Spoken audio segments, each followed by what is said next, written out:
कार्यक्रम की अगली कड़ी में मैं इस कार्यशाला के दूसरे दिन के मुख्य अतिथि के रूप में हमारे बीच हिंदी भाषा विज्ञान के प्रख्यात विशेषज्ञ विद्वान प्रोफेसर ऋषभ देव शर्मा जी का स्वागत करूंगा। आपका अपने क्षेत्र में अपार अनुभव रहा है, न वरन केवल विषय का वरन इस सांसारिक संसार के विभिन्न पहलुओं का भी आपके पास अपार अनुभव रहा है। आज हम आप जैसे विद्वान और बहुआयामी व्यक्तित्व के धनी विद्वान को अपने मध्य पाकर आह्लादित हैं। आज इस महामारी ने जिस तरह से हमारे सामाजिक ताने बाने और मानवीय मूल्यों पर आघात किया है, आज जहाँ कहीं मानवता शर्मसार हो रही है, वहीं इसी मानवता और मानवीय मूल्यों ने हमें इस महामारी से लड़ने में एक सबक प्रदान किया है। माननीय, आप आज इस कार्यक्रम के मुख्य अतिथि और अध्यक्ष भी हैं। हम सब बेसब्री से आपके अध्यक्ष उद्बोधन को सुनने के लिए उत्सुक हैं। हम देखेंगे कि आपने इस महामारी को कैसे देखा है और किस तरह से अनुभव किया है। हम लोग आपके अनुभव से जरूर ही लाभान्वित होंगे और आगे के लिए मैं प्रोफेसर ऋषभ देव शर्मा सर को आमंत्रित करता हूँ।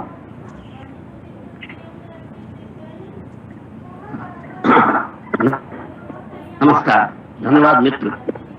एक मनोविज्ञान विभाग वीर बहादुर सिंह पूर्वांचल विश्वविद्यालय जौनपुर के इस 3 दिवसीय काल के तीसरे दिन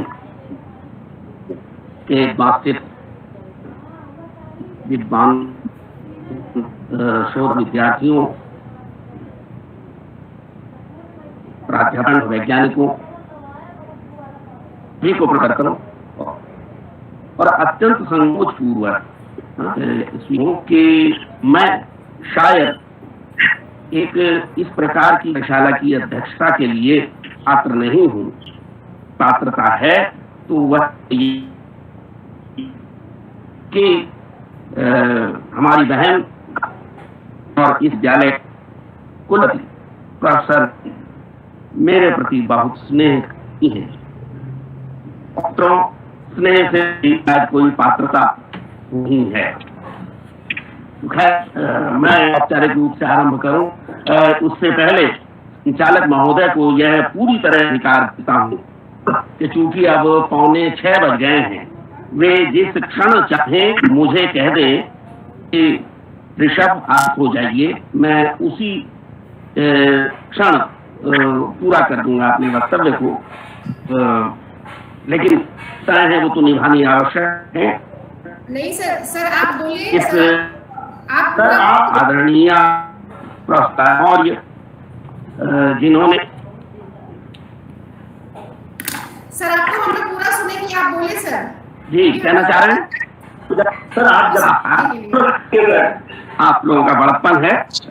कल तक दिया प्रोफेसर उमा दीक्षित जी और प्रोफेसर अवनीश कुमार जी आज के वैदुष्यपूर्ण और शोधपूर्ण और अनुभव गर्भित जो वक्तव्य दोनों हमारे सामने आज प्रस्तुत किए आदरणीय प्रोफेसर कल्पना जैन और आदरणीय प्रोफेसर प्रदीप कुमार खत्री जी, आगे आने वाले प्रोफेसर नंदलाल मिस्त्री, श्रीमती साइस्ता खान जी, डॉक्टर संजय परमार जी, जिन्होंने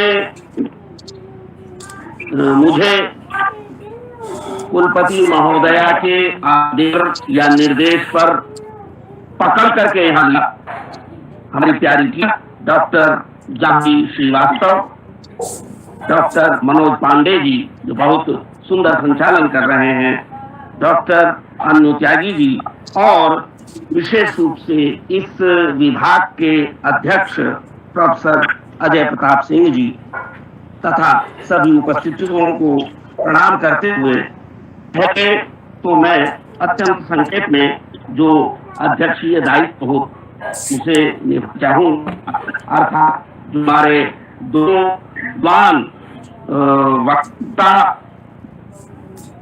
या विशेषज्ञ यहाँ अपनी बात करके गए हैं, उनके प्रति मैं किसी भी प्रकार के संकोच के बिना यह कहना चाहूँ कि आप दोनों के वक्तव्य से मैं रूप से अत्यंत लाभान्वित और समृद्ध हुआ हूँ। यदि मुझे मुख्य श्रोता के रूप में यहाँ न बिठाया जाता और मैं इन दोनों वक्तव्यों से निश्चय ही बहुत कुछ मुझसे छूट जाता।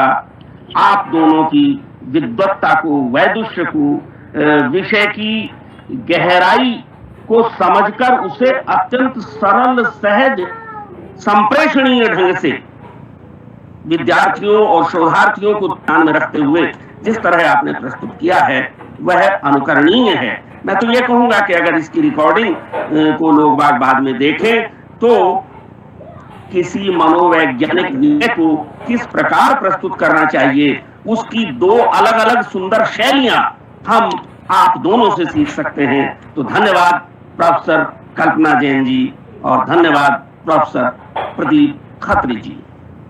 वैसे प्रोफेसर कल्पना जैन ने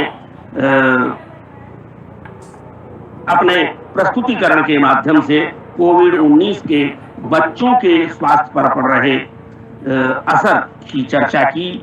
उन्होंने शुरू में ही यह बात रेखांकित की कि बच्चों पर इस पूरे के पूरे वातावरण का पूरा जो कुछ भी चारों ओर घटित हो रहा है, इसका उनके मानसिक स्वास्थ्य के ऊपर स्थायी प्रभाव पड़ने वाला है।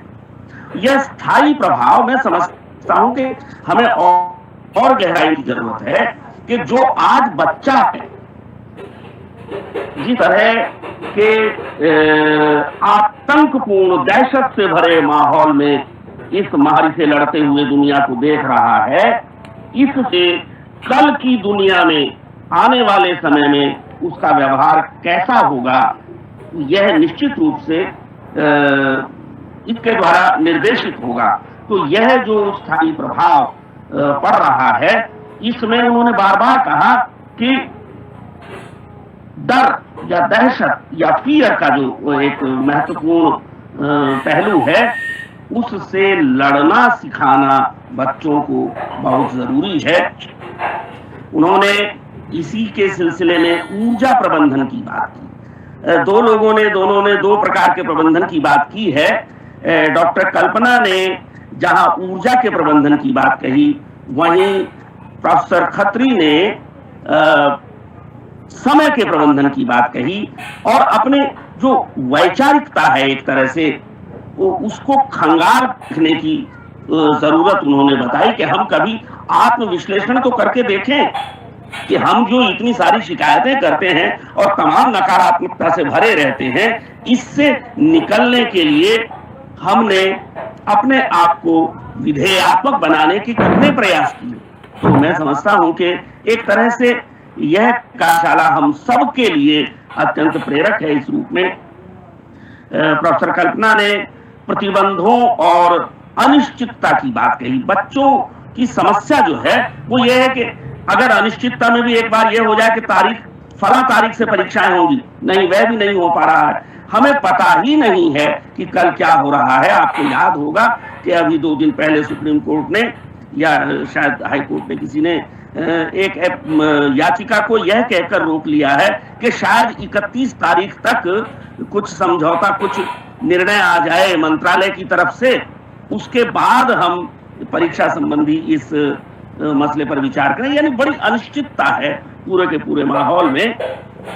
उन्होंने ग्रामीण स्तर पर पिछड़े और गरीब परिवारों के बच्चों की तरफ ध्यान देने की और वहां एक जागरूकता जगाने की बात कही और मोबाइल, इंटरनेट इत्यादि की जो अपर्याप्तता है,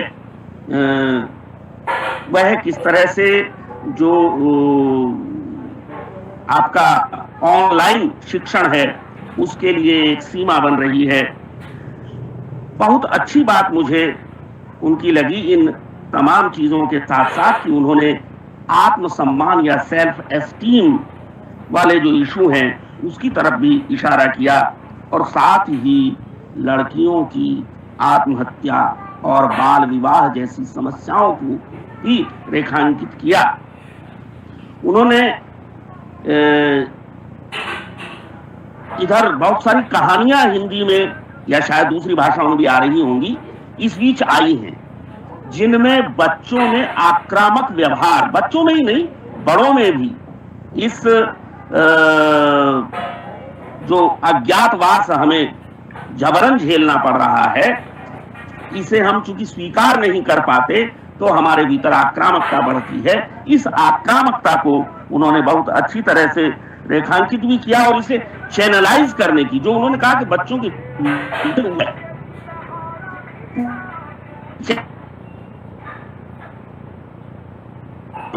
तो यही उन्होंने तो महत्वपूर्ण बात कही जो कि इस वेबिनार को पर प्रचारित करने की आवश्यकता है कि उन्होंने नीति की पाठशाला उसकी रूपरेखा भी हमारे सामने रख दी कि किस तरह से बच्चों को खेल खेल में नाचते गाते और इस तरह से उनके पूरे व्यवहार की जो आक्रामकता है उसे बदला जा सकता है।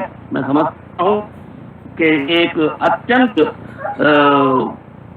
व्यावहारिक किस्म का जो हमें सुनने को मिला।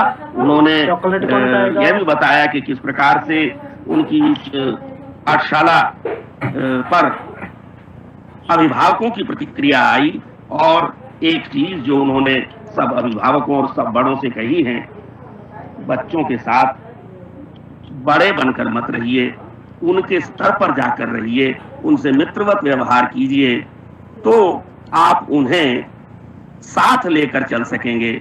ये जो संदेश एक प्रकार से बड़ा महत्वपूर्ण संदेश इस वक्तव्य से मुझे निकलता है। प्रोफेसर प्रदीप कुमार खत्री ने इसका विस्तार किया। वो केवल बच्चों तक सीमित नहीं है उनका वक्तव्य, कोविड-19 का पारिवारिक जीवन शैली पर जो प्रभाव पड़ रहा है, हम कहते हैं कि हमारी संस्कृति का प्राण जो है वह हमारी परिवार संस्कृति या कुटुंब संस्कृति है। और आज हम जिस दुनिया में रह रहे हैं उसमें सब तरफ बाजार संस्कृति है। इस बाजार संस्कृति और परिवार संस्कृति के टकराव में धीरे धीरे हमारी पारिवारिक संस्कृति का जो क्षरण होने लगा था, कहीं ना कहीं इस कोरोना काल में हमने उस पारिवारिक मूल्यों को पकड़ने की कोशिश की है।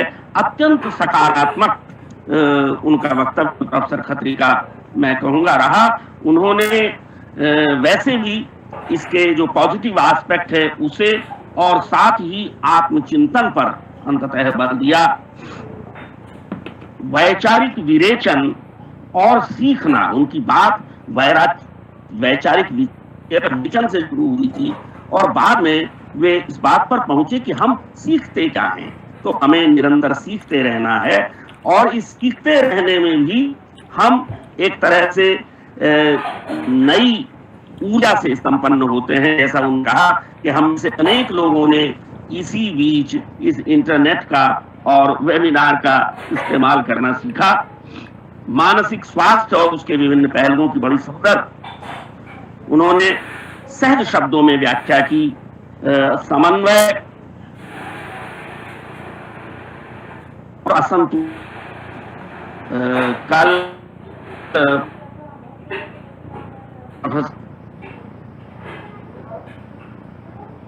निर्मला मौर्य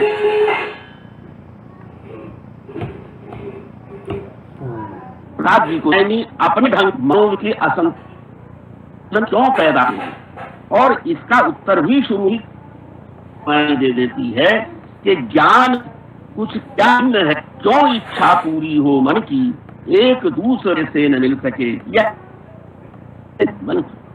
और देखिए यही साहित्य और मनोविज्ञान दूसरे से जुड़ते हैं, क्योंकि वैसे भी साहित्य में और कुछ होता नहीं है सिवा इसके कि परिस्थिति विशेष में पढ़ने पर अलग अलग व्यक्ति किस किस प्रकार के आचरण करते हैं। तो ये जो अलग अलग परिस्थिति में पढ़ने पर अलग अलग प्रकार का आचरण है, यह वस्तुतः मनोविज्ञान है मनुष्य का। और इसकी परख के बिना कोई साहित्यकार वास्तव में पूरा साहित्यकार नहीं होता। तो ज्ञान, क्रिया और इच्छा, इन तीनों का जो संतुलन है वह जब तक नहीं होगा तब तक हमारा व्यक्तित्व बाहरी स्तर पर चाहे वो जैसा हो, भीतरी स्तर पर विखंडित रहेगा।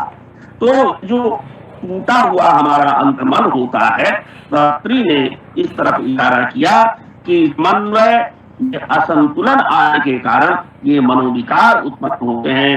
और यही उन्होंने एक बड़ी महत्वपूर्ण बात कही कि हम शारीरिक इम्यूनिटी की बात तो तमाम कर रहे हैं, लेकिन मेंटल इम्यूनिटी की कितनी बात कर रहे हैं। इस मेंटल इम्यूनिटी के लिए आत्मकेंद्रण की आवश्यकता है। मेंटल इम्यूनिटी के लिए हमें इस प्रकार की जीवन शैली को अपनाने की, सोच को अपनाने की आवश्यकता है, जो हमारे नकारात्मक जो कुछ भी तत्व हमारे आते हैं उनसे हमें उन्होंने डर से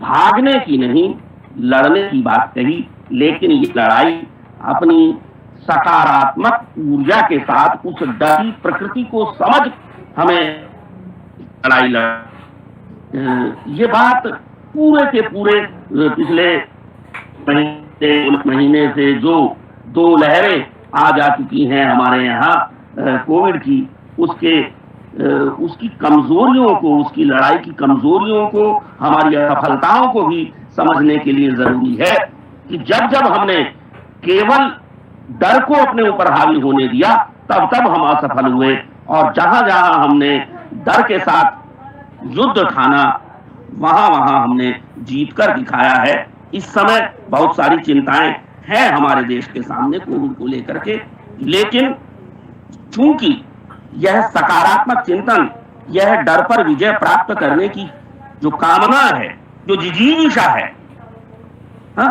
वह अत्यंत महत्वपूर्ण है। मुझे याद आ रहा है वो जो 2 शब्द हैं मनोविज्ञान के, कभी आप जैसे गुरुओं ने पढ़ाया था, इरोस और थैनेटोस।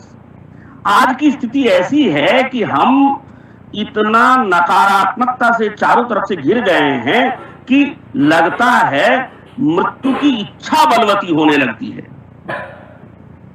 यह जो एकाकीपन है, यह हमारे भीतर आध्यात्मिक ओज को जगाने के बजाय अगर नकारात्मकता को और आत्महत्या की या हिंसा की वृत्तियों को जगाता है, तो इस थैनेटोस पर विजय प्राप्त करने के लिए हमें अपने भीतर की जीवनी शक्ति, हमारे प्रोफेसर खत्री ने हनुमान जी का नाम लिया, तो हनुमान की जो जीवनी शक्ति है, जो संजीवनी शक्ति है, वो तो उनकी विद्या में ही तो निहित है। तो यह जो वैचारिकता है हमारी, उसका सकारात्मक होना हमें बड़े काम आने वाला है। और मनुष्य यह सीख, मनुष्यता को, चूंकि हम पूरी बात कर रहे हैं मानवीय सभ्यता और मानवता पर किस प्रकार के प्रभाव पड़ रहे हैं, तो मनुष्यता को इस पूरे संघर्ष से यह सीख पानी चाहिए कि हमें सरेंडर नहीं करना है। क्योंकि जैसा प्रोफेसर खत्री ने भी कहा, जो दुख है, उन्होंने शब्द दूसरे प्रयोग किए होंगे, वह जो पीड़ा है वह स्थायी नहीं है। पीड़ा स्थायी नहीं है मित्रों, अंधकार स्थायी नहीं है, अंधकार सत्य नहीं है। तमसो मां ज्योतिर्गमय, ये जो चेतना है, ज्योति की जो चेतना है, मनोवैज्ञानिक स्तर पर इसकी बहुत सुंदर व्याख्या प्रोफेसर प्रदीप कुमार खत्री ने की। करते भी क्यों ने, उनका नाम ही प्रदीप है।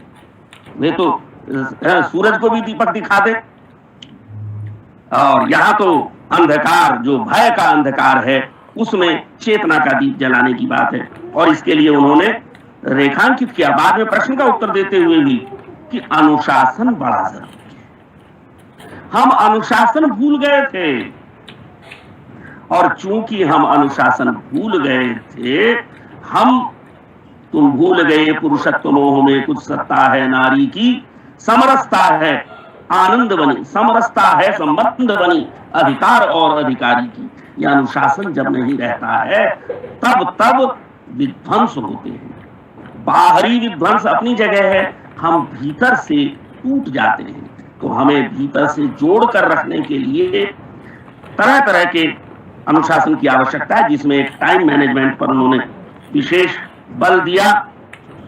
प्रेम जो हमारे हाथ से छूटता जा रहा था, मैंने कहा ना कि हम बाजार संस्कृति में जीने लगे थे। इस बाजार संस्कृति में प्रेम के लिए जगह कहां है? वहां तो धोखे के लिए जगह है। तो प्रेम हमारे हाथ से निकलता जा रहा था। उस प्रेम को, अफेक्शन को हमने जाना, हम एक दूसरे के निकट आए। हम तो एक दूसरे से बहुत दूर हो गए थे। हिंदी साहित्य का एक लंबा हिस्सा इस चीज से भरा पड़ा है कि साहब मध्यवर्गीय पति और पत्नी के पास एक दूसरे को प्रेम प्रकट करने, एक दूसरे का प्रेम समझने के लिए समय नहीं है। आपको अब समय मिला, उस समय का सदुपयोग कीजिए। किया लोगों ने, और हम जानते हैं बहुत सारे परिवार जहां इस दौरान टूटे हैं, वहीं बहुत सारे परिवार इस प्रेम के चंदन लेप से उसकी दरारें भर गई हैं और लोग, परिवार में सब सदस्य एक दूसरे की निकटता का आनंद क्या है इसे समझ पा रहे हैं। मैं समझता हूं कि मनुष्यता के पूरे भविष्य के ऊपर इसका अवश्य ही असर पड़ेगा। और जब मैं ये कह रहा हूं, उसका कारण है, उसका कारण यह है कि जब जब मनुष्यता के ऊपर, पृथ्वी के ऊपर कोई बड़े संकट आते हैं, जैसे कोई महायुद्ध हुए या कि कोई महामारियां आई, तो हम उन पर दो प्रकार के प्रभाव उसके बाद हमें देखने को मिलते हैं। एक वही कि हम मृत्यु के बोझ से दबने लगते हैं, डरने लगते हैं, और एक वह कि हम इस मृत्यु को, मैं बुद्ध का प्रसंग ले रहा हूं, हम रोग को देखते हैं, हम बुढ़ापे को, अशक्तता को देखते हैं, हम मृत्यु को देखते हैं, और फिर इनका सॉल्यूशन, इनका निराकरण, इनका निदान खोजते हैं। और वह जो निदान है वह मेरे पास, मेरे देश के पास इस रूप में है कि हम अपने जीवन में जो प्रेम है उसे बचाकर रखें। जो प्रेम हाथों से रिश्ता जा रहा है औद्योगिकीकरण और उत्तर आधुनिकता की दौड़ में, कारपोरेट कल्चर के चक्कर में हमारे हाथ से जो प्रेम निकलता जा रहा है, ये कारपोरेट हमें नहीं बचाएगा। हमारे मनों को ध्वस्त होने से अगर बचा सकता है तो प्रेम ही बचा सकता है। इस प्रेम को बचाने की बात प्रोफेसर प्रदीप कुमार खत्री जी ने बड़ी अच्छी तरह कही। उन्होंने कहा कुशल क्षेम पूछते रहिए, एक दूसरे का भला, एक दूसरे का हालचाल पूछते रहना, यह भी संबंधों को ताजा बनाता है। अंडरस्टैंडिंग की बात उन्होंने कही, और अंततः जैसा कि आप याद है, वे 3A का मंत्र देख कर गए, to accept, to adopt and to admire. तो मैं एक बार फिर आप दोनों विद्वानों के वक्तव्यों में जो वैदुष्य झलक रहा है, जिसने हम सबको ऊर्जस्वित किया है, उसे स्वीकार भी करता हूं, उसे अंगीकार भी करता हूं और उसकी प्रशंसा भी करता हूं। निश्चय ही विभागाध्यक्ष महोदय ने और कुलपति महोदया ने जो भी विद्वान चुने हैं इस कार्यक्रम के लिए, मेरे हिसाब से इनसे अच्छा प्रस्तुतिकरण शायद ही इतने कम समय में इन विषयों पर हो सकता है। मित्रों, यानी संचालक महोदय, मुझे यहीं रुकना है या आगे बढ़ूं? यहां तक तो मैंने अपना अध्यक्षीय कर्तव्य निभा दिया। सर, मुझे लगता है 6 बज के सर आपको अभी हमें सुनना है। लोग फुटकने शुरू हो गए हैं। चलिए खैर, कुछ बातें तो हम जरूर करेंगे आपसे जब ऐसा है। तो पहली बात तो मैं यही कहना चाहता हूं कि जो आरंभ में हमारे अध्यक्ष महोदय ने, विभागाध्यक्ष महोदय, इंटरडिसिप्लिनरी अप्रोच की बात की थी, अंतर विद्यावर्ती जो एक संवाद की बात की थी, वह व्यवहार या व्यावहारिक मनोविज्ञान विभाग में सबसे अधिक सुंदर ढंग से संपन्न हो सकता है। और बड़े उदाहरण, अनेक उदाहरण हैं मनोविज्ञान और साहित्य के बीच आवाजाही के। और एक बड़ा महत्वपूर्ण नाम है, अभी पश्चिमी कालशास्त्र की चर्चा प्रोफेसर निर्मला एस मौर्य कर रही थी। आइए रिचर्ड्स मूलतः जानते ही हैं कि वे आर्यवादी मनोवैज्ञानिक थे और उन्होंने हमें मूल्य सिद्धांत दिया, थ्योरी ऑफ वैल्यूज।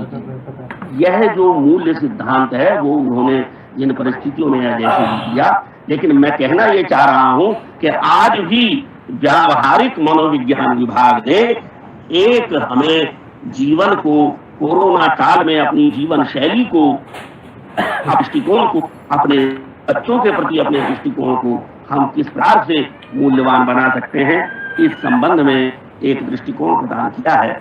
मैं विभाग के प्रति पुनः आभार और अध्यक्ष के प्रति विशेष रूप से आभार व्यक्त करता हूं। मित्रों, इधर एक और चीज देखने में आई जो कि इस विषय के साथ जुड़ते हुए मुझे महत्वपूर्ण लगती है कि हम जब मनोविज्ञान की बात कर रहे हैं तो एक रीजेनरेटिव साइकोलॉजी जो है वह यानी उत्थान मनोविज्ञान इधर कुछ समय में यानी इस कोरोना काल में, मुझे आश्चर्य यह है, मैं बहुत उस संबंध में नहीं जानता, लेकिन मुझे यह विस्मयकारी, और आप लोग जो विद्वान हैं वो इस बात पर सोचें, विचार करें कि ऐसा क्या इस कोरोना काल में हुआ है कि लोगों की उत्थान मनोविज्ञान या रीजेनरेटिव साइकोलॉजी में रुचि बढ़ गई है। मुझे तो इसमें यही लगता है, और जैसा कि प्रोफेसर खत्री ने इशारा भी किया कि असल में जो 3 स्तर हैं इस रीजेनरेटिव साइकोलॉजी के भी, एक स्तर जो है वह तो मनुष्य का स्तर है, दूसरा जो है वो मनुष्यता का या ह्यूमन का स्तर है, लेकिन एक तीसरा स्तर जो है वो कॉस्मोस या वैश्विकता का स्तर है, ब्रह्मांड का स्तर है।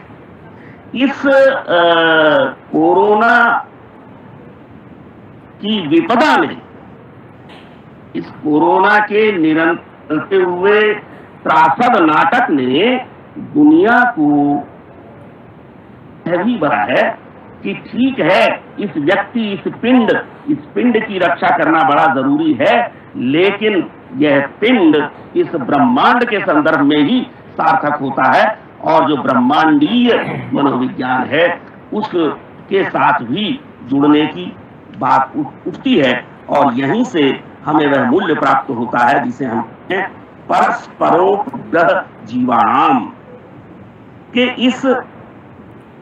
यदि इस धरती पर मनुष्यता को और मनुष्य सभ्यता को जीवित देखना है, विकसित होते हुए देखना है, इस धरती के बेहतर भविष्य चाहते हैं, तो हमें यह जानना होगा कि इस धरती पर केवल मनुष्य नहीं रहता, या यह सारी धरती या ये सारा ब्रह्मांड मनुष्य के लिए उपभोग की वस्तु नहीं है, बल्कि यह परस्पर की वस्तु है। जैन दर्शन में कहा गया हो जीवाणाम, सभी जीव जो है वे परस्पर एक दूसरे के साथ संयुक्त हैं। तो ये जो एक दूसरे के साथ संयुक्त होना है, यह जो चक्र है, इस चक्र को कई सारे आप जानते हैं कि ऑर्गेनिक, इनऑर्गेनिक, जैविक चक्र, या जो अभी बायोडायवर्सिटी की बात भी चल रही है, ये बहुत सारे चक्र हैं जिनके निरंतर चलने से ही यह सृष्टि चलती है। हम जब जब इन चक्रों को तोड़ते हैं तब हमें कोई न कोई महामारी झेलनी पड़ती है। इसलिए मैं समझता हूं कि मानव सभ्यता को इस महामारी से यह सीख मिलनी चाहिए कि यह सृष्टि उपभोग के लिए नहीं है, यह सृष्टि जिसमें चाहे अनेक जीव हो, चाहे अनेक पर्वत पहाड़ नदियां हो, जल जंगल जमीन हो, इन सब के साथ हमें एक जैविक और दैविक संबंध की जो है अनुभूति करनी होगी कि हम उस संस्कृति को सोचें जिसमें कि एक पेड़ से हरी पत्ती अगर कोई तोड़नी हो तो हाथ जोड़ करके पहले क्षमा मांगते थे। हम प्रोफेसर निर्मला ने कल इस बात की तरफ इशारा किया था कि घर में आने पर हम किस प्रकार के जो अनुशासन थे उनका पालन किया करते थे। तो ये जो हमारे जीवन के अनेक अनुशासन हमें हमारी संस्कृति ने प्रदान किए थे, हमें आज कोरोना या कोविड-19 कह रहा है कि इन्हें फिर से परखो, और अगर परखने से ये हमें जहाज और नजर आते हैं तो इन्हें स्वीकार करो। हमने ना परखे अपनी संस्कृति के बहुत सारे तत्वों को बिना परखे रिजेक्ट कर दिया, खारिज कर दिया, और उसका खामियाजा हम भुगत रहे हैं। आप बार बार कहते हैं हम शुरू होंगे, ऐसे भी शुरू होंगे जो हमने अस्तित्व को ही काटकर। हमें यह वैज्ञानिक दृष्टिकोण जो है अपनाना होगा अपनी संस्कृति के प्रति ही। मुझे लगता है कि एक कलेक्टिव जिसे कहते हैं कॉन्शसनेस,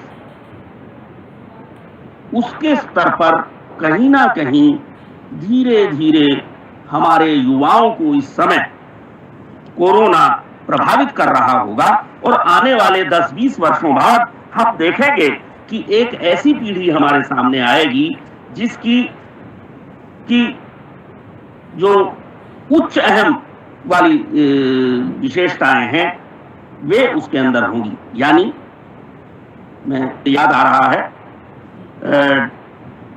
डॉक्टर के अग्रवाल, आपने उनका जो अंतिम संदेश था, अंतिम वीडियो था, वह शायद देखा होगा। यानी वे अपना ऑक्सीजन लगा करके और तब भी अपने मरीजों को और मीडिया को संबोधित कर रहे थे, और उसमें बार बार वो कह रहे थे कि मैं के अग्रवाल नहीं हूं। शब्द चाहे जो रहे हो, अर्थ ये है मैं के अग्रवाल नहीं हूं, मैं मेडिकल फ्रेटर्निटी का कलेक्टिव कॉन्शसनेस हूं। तो ये जो कलेक्टिव कॉन्शसनेस है, ये जो सामूहिक चेतन है हमारा, इस सामूहिक चेतन को उद्वेलित करने का काम कहीं ना कहीं कोरोना ने चुनौती देकर किया है कि हम इस सामूहिकता से कट गए थे। हम व्यक्ति इंडिविजुअल बन के रह गए थे। इस व्यक्ति को, इस व्यक्ति चेतना को समूह चेतना के साथ एक समन्वय बनाने की आवश्यकता है। कहीं ना कहीं मुझे कोरोना इस तरफ इशारा करता है। तो मेरा मतलब पूरा का जो चक्र इस अवधि में चल रहा है। मित्रों, बार बार चर्चा हुई बच्चों पर, जैसा कि प्रोफेसर कल्पना जी ने कहा था। आपको याद आना चाहिए अभी इसी शायद सुप्रीम कोर्ट ने बड़ा दुखी होकर कहा कि कोरोना से अनाथ हुए कितने बच्चे अनाथ हुए हैं, इसकी संख्या का अनुमान लगाना कल्पना के परे है। इतने बच्चे अनाथ हो गए हैं, इतनी महिलाएं, इतने वृद्ध, जाने कितने असहाय और निराश्रित होकर के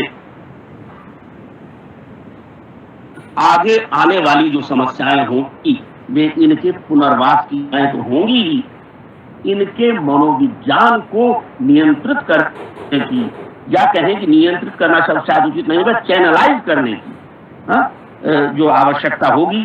क्योंकि आप जानते हैं अनाथ का अपना एक मनोविज्ञान होता है, और उस अनाथ के मनोविज्ञान में असुरक्षा भाव, हीनता की ग्रंथि, दीनता की ग्रंथि, बड़ा दीनता की ग्रंथि, और इसके साथ साथ एक खास तरह की आक्रामकता उसके व्यवहार में होती है। तो इन्हें पहचान कर इन्हें चैनलाइज करने की जरूरत पड़ेगी। मानव तस्करी का खतरा भी इन लड़के लड़कियों के लिए है।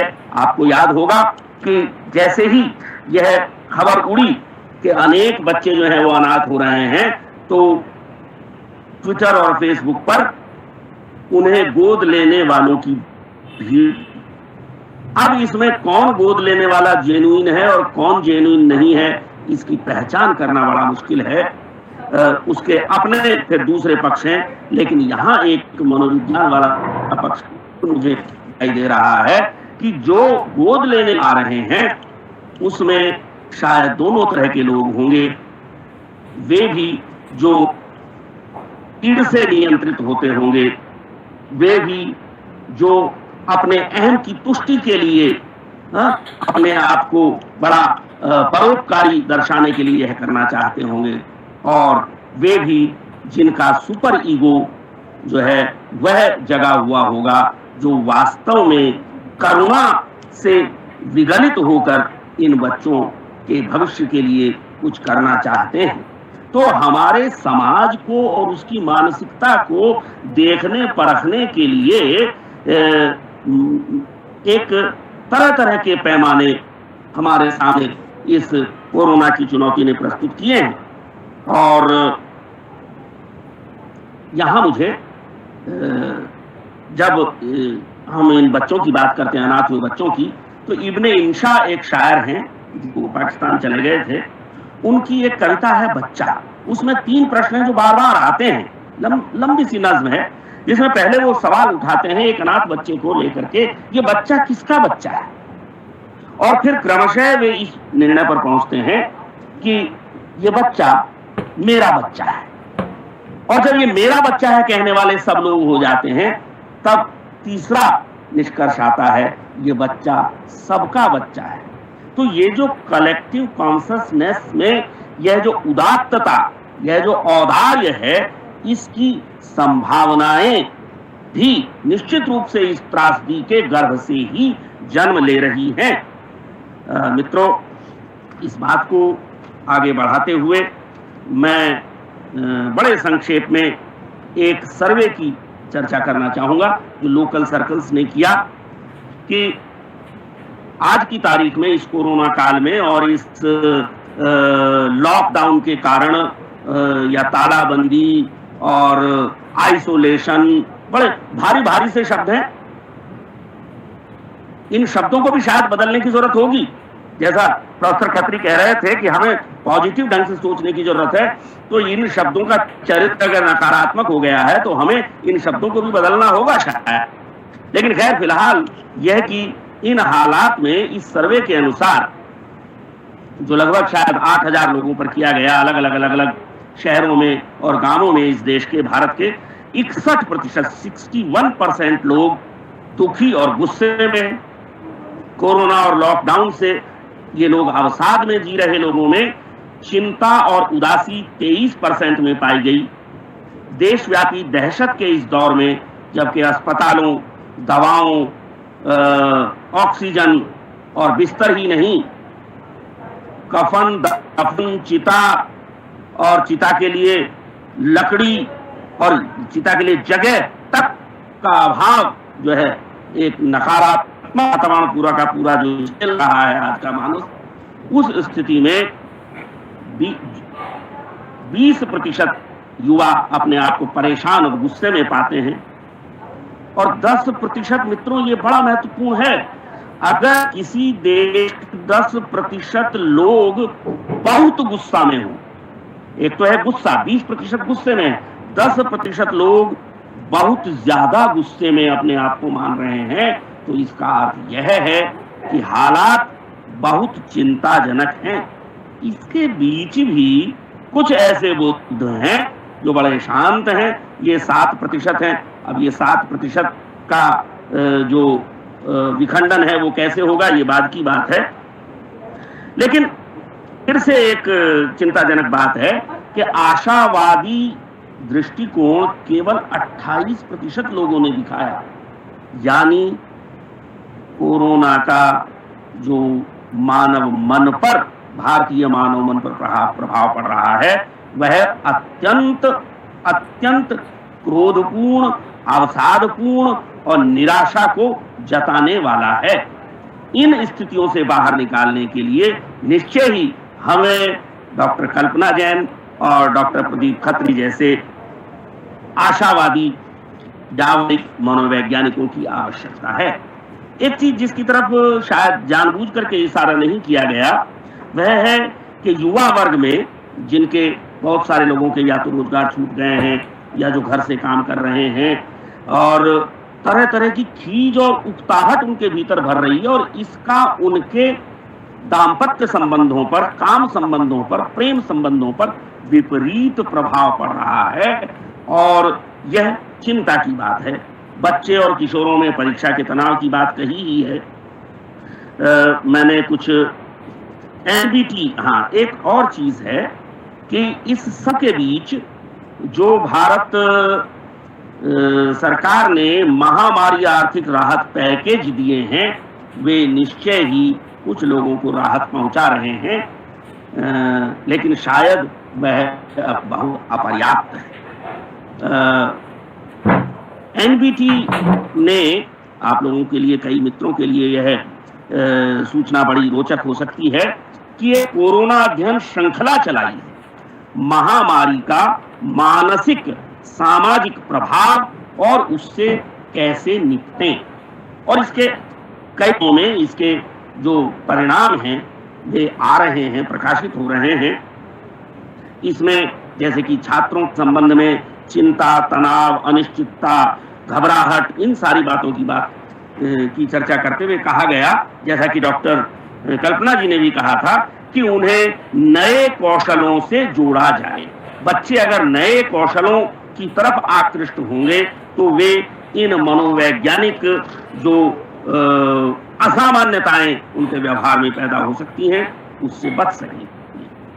महिलाओं के संबंध में भी इस स्टडी में यह बात सामने आई कि बहुत सारी महिलाएं चिड़चिड़ापन, उदासी, उलझन, घरेलू हिंसा, बलात्कार और संबंधों में तनाव की शिकार हुई हैं और इसका जो एक सकारात्मक पहलू है वह यह, जिन घरों में विभिन्न सदस्यों ने, पति पत्नी ने या परिवार के अन्य सदस्यों ने, बड़ों ने, छोटों ने मिलकर काम करने की संस्कृति विकसित की कि भाई हम घर में हैं तो मिलजुल कर एक अनुशासित ढंग से सारे कामों को करेंगे, वे परिवार अपने आप को सुखी और संतुष्ट भी अनुभव करते हैं। वहां महिलाएं भी इस खीज और तनाव से अपने आप को मुक्त पाती हैं। एक चीज इसी के साथ इस सर्वेक्षण में वृद्धों के बारे में या बुजुर्गों के बारे में आप समझ सकते हैं कि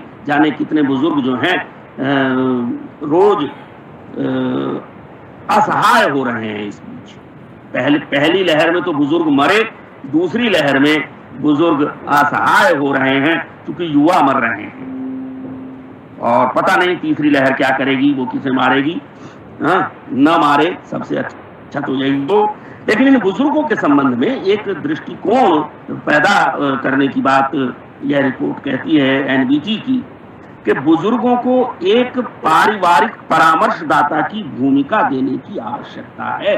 जिन परिवारों में बुजुर्गों के अनुभवों से युवा और बच्चे लाभ उठाते हैं वे परिवार तनाव मुक्त रहते हैं। यह बात भले ही उस परिवार में कोरोना क्यों न घुस गया हो, यह बात इस स्टडी से सामने आई। कोरोना योद्धाओं के बारे में मैंने अभी डॉक्टर के अग्रवाल का उदाहरण आपको दिया ही मित्रों। तो जो एनबीटी की रिपोर्ट है या बड़ा जो अध्ययन है उसके निष्कर्ष के रूप में एक दो वाक्य मैं पढ़ता हूं आपके समक्ष। कोरोना काल के बाद हमें एक राष्ट्र के तौर पर राष्ट्रीय मानसिक स्वास्थ्य कार्यक्रम, इसे मैं अंडरलाइन करना चाहूंगा क्योंकि मनोविज्ञान की दृष्टि से महत्वपूर्ण होगी ये बात कि राष्ट्र के तौर पर राष्ट्रीय मानसिक स्वास्थ्य, देश का मानसिक स्वास्थ्य भी कोई चीज है। क्योंकि वरना हो क्या रहा है, हमारा देश आज अनेक वर्गों में, नस्लों में, जातियों में, दलों में, धर्मों में इस तरह से बट गया है कि हम कोरोना के लिए अपने से दूसरे को जिम्मेदार ठहराए हैं। मेरा जो धर्म है उसके अलावा जो दूसरे धर्म वाला है वही इसके लिए जिम्मेदार है। मेरी जो पार्टी है इसके अलावा जो दूसरी पार्टी है वही इसके लिए जिम्मेदार है। मेरी जो विचारधारा है उसके विपरीत जो विचारधारा है वही इसके लिए जिम्मेदार है। ये राष्ट्रीय मानसिकता के विखंडित होने का सबसे बड़ा प्रमाण है कि हम नस्लवादी व्यवहार करने लगे हैं। तो राष्ट्रीय मानसिक स्वास्थ्य कार्यक्रम के मानसिक स्वास्थ्य निवारक घटक को मजबूत करने की आवश्यकता है। क्योंकि पैंडेमिक तो और भी आएंगे भविष्य में, अभी मैं आपसे एक पुस्तक की चर्चा और करूंगा अंत में। साथ ही समुदाय आधारित समुदाय आधारित मानसिक स्वास्थ्य संवर्धन, समुदाय आधारित मानसिक स्वास्थ्य संवर्धन की आवश्यकता होगी। इस पर भी जोर दिए जाने की जरूरत है।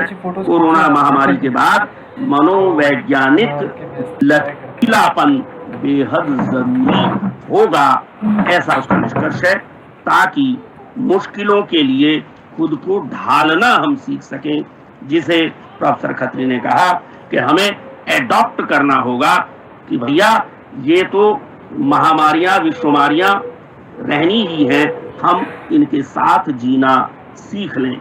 मित्रों, कुछ चीजों को छोड़कर मैं आगे बढ़ता हूं, मुझे अंदाज है समय का। मैं एक सूचना मजेदार देना चाहता हूं कि इस बीच बहुत सारा साहित्य जो है वो कोरोना को लेकर लिखा गया है, लेकिन उसमें से ज्यादातर कचरा है।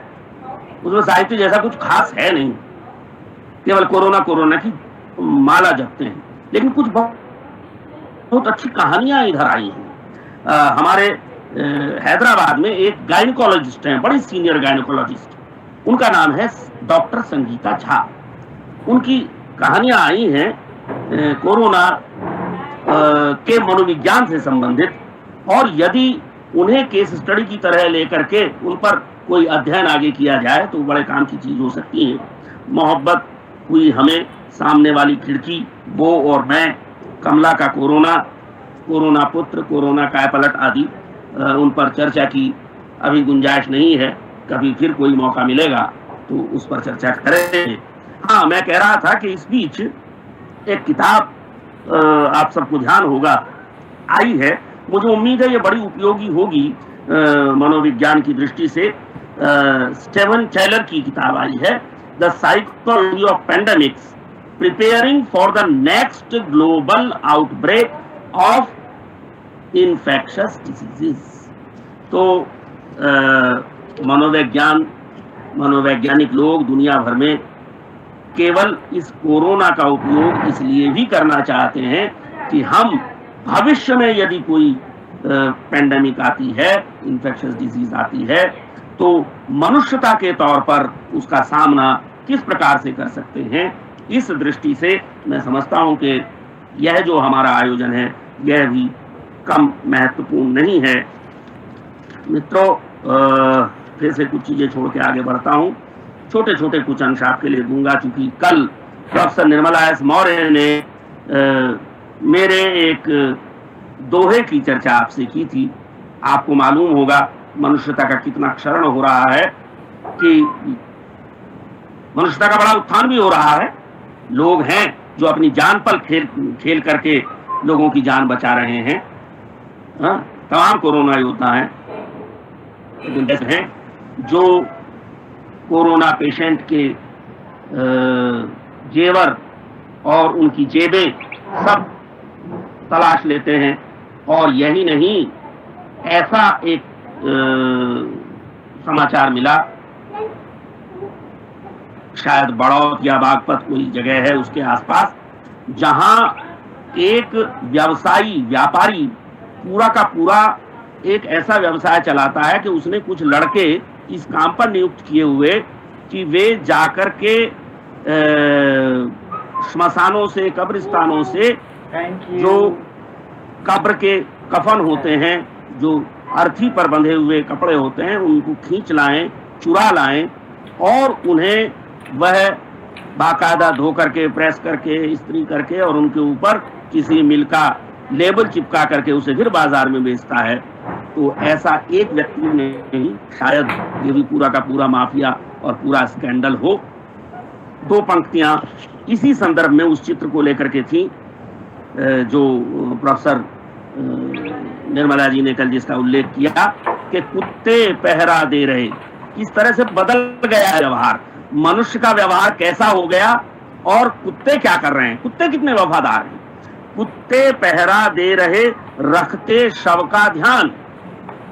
कुत्ते पहरा दे रहे, रखते शव का ध्यान, किंतु आदमी बन गए कफन खसूटू श्वान। किंतु आदमी बन गए कफन खसूटू श्वान। अगर आज प्रेमचंद होते तो दोबारा से नई कफन कहानी उन्हें लिखनी पड़ती। मित्रों,